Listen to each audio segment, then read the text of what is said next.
श्रीमद्वाल्मीकि रामायण युद्धकांड अध्याय 79 श्री रामचंद्र जी के द्वारा मकराक्ष का वध।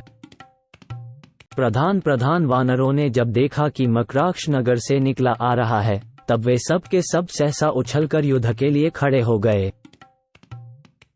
फिर तो वानरों का निशाचरों के साथ बड़ा भारी युद्ध छिड़ गया, जो देव दानव संग्राम के समान रोंगटे खड़े कर देने वाला था।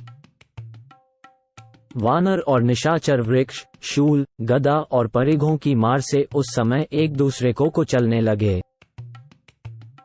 निशाचरगण शक्ति, खड्ग, गदा, भाला, तोमर, पट्टिश, भिदिपाल, बाण प्रहार, पाश, मुदगर, दंड तथा अन्य प्रकार के शस्त्रों के आघात से सब और वानर वीरों का संहार करने लगे।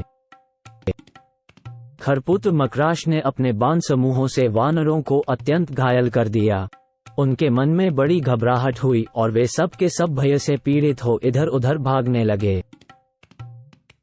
उन सब वानरों को भागते देख विजयोल्लास से सुशोभित होने वाले वे समस्त राक्षस दर्प से भरकर सिंह के समान गर्जना करने लगे।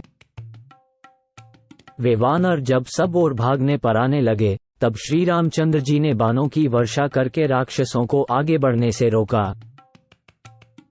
राक्षसों को रोका गया देख निशाचर मकराक्ष क्रोध की आग से जल उठा और इस प्रकार बोला,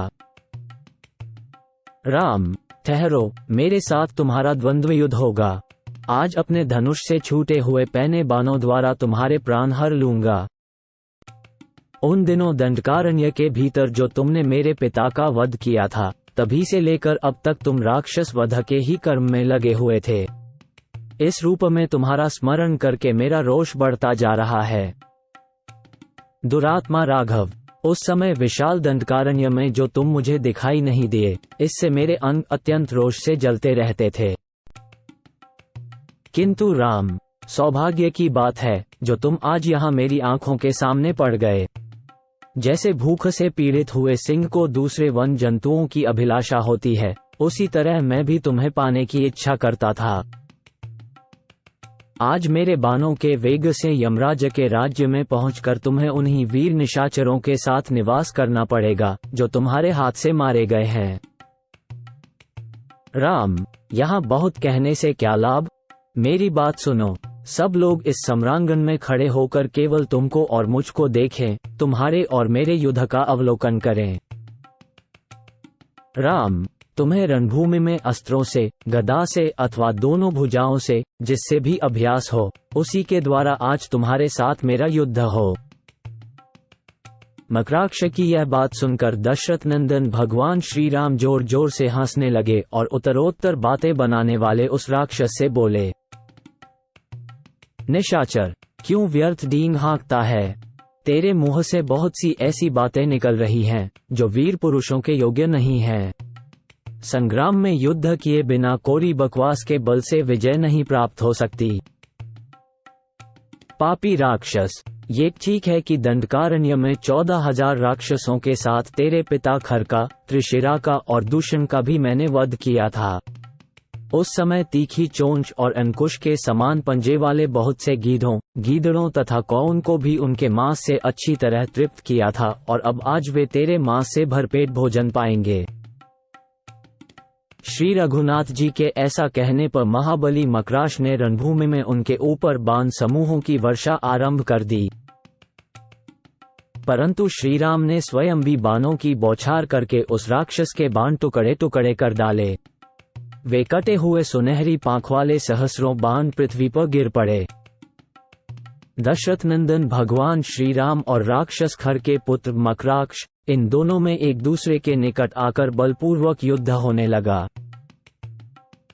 उन दोनों की प्रत्यंचा और हथेली की रगड़ से धनुष के द्वारा जो टंकार शब्द प्रकट होता था, वह उस सम्रांगण में परस्पर मिलकर उसी तरह सुनाई देता था, जैसे आकाश में दो मेघों के गर्जने की आवाज हो रही हो।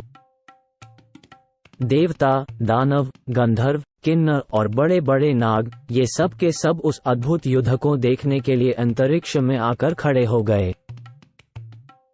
दोनों के शरीर बाणों से बिंध गए थे, फिर भी उनका बल दुगुना बढ़ता जाता था। वे दोनों संग्राम भूमि में एक दूसरे के अस्त्रों को काटते हुए लड़ रहे थे। श्री रामचंद्र जी के छोड़े हुए बाण समूहों को वह राक्षस रणभूमि में काट डालता था और राक्षस के चलाए हुए सहायकों को श्री रामचंद्र जी अपने बाणों द्वारा टूक टूक कर डालते थे। संपूर्ण दिशा और विदिशाएं बाण समूहों से आच्छादित हो गई थीं तथा सारी पृथ्वी ढक गई थी। चारों ओर कुछ भी दिखाई नहीं देता था।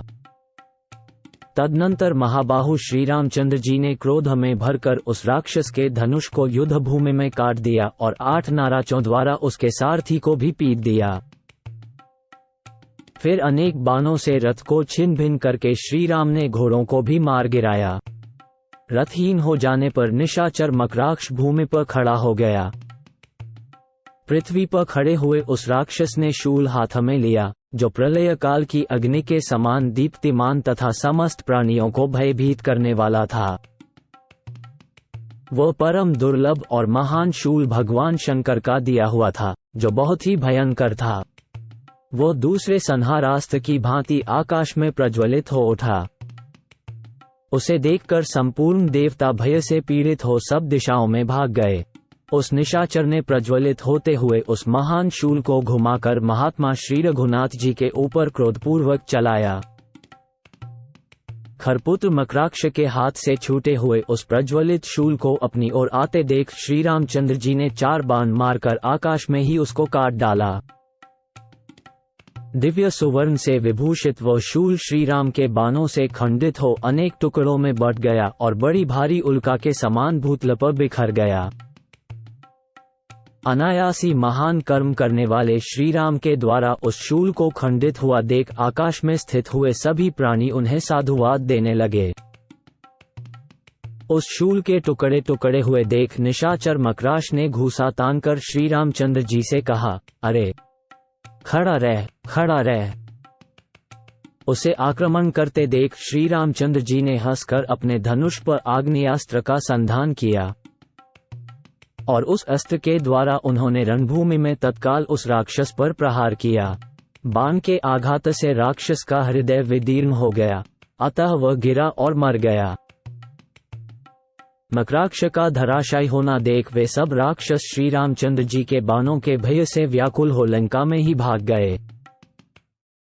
देवताओं ने देखा जैसे वज्र का मारा हुआ पर्वत बिखर जाता है, उसी प्रकार खर का पुत्र निशाचर मकराक्ष दशरथ कुमार श्री रामचंद्र जी के बाणों के वेग से मार डाला गया। इससे उन्हें बड़ी प्रसन्नता हुई।